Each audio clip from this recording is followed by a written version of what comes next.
হে নবী, আপনি বলুন আল্লাহুম্মা মালিকাল মুলক, আল্লাহ আপনি ক্ষমতার মালিক। তুতিল মুলকা মান তাশা, যাকে চান তারে ক্ষমতার চেয়ারে বসান। ওয়া তানজিউল মুলকা মিম্মান তাশা, যাকে চান তাকে ক্ষমতার চেয়ার থেকে ছুঁড়ে ফেলে দেন। তিনি কে? ক্ষমতার চেয়ারে বসায় কে? আবার মনে চাইলে আস্তা করে ছুঁড়ে নিক্ষেপ করেন, তিনি কে? আবার আল্লাহ বললেন ওয়ালাম ইয়াকুল্লাহু শারীকুন ফিল মুলকি, আমার ক্ষমতায় কোনো শরীক নাই, কোনো জোট নাই, কোনো পার্টনার নাই, কোনো অংশীদার নাই।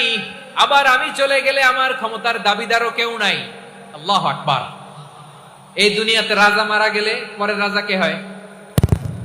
রাজার ছেলে রাজা, ঠিক কিনা বলেন? আল্লাহ চলে গেলে আরেকজন বসবে নাকি? এরকম না।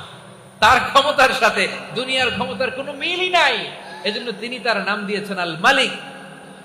আল মালিক, the owner of power, the owner of ultimate power and sovereignty, the king of kings, সব রাজার বড় রাজা, মহারাজা আল মালিক, তিনি হচ্ছেন আল্লাহ। চিৎকার করে বলেন ঠিক কিনা?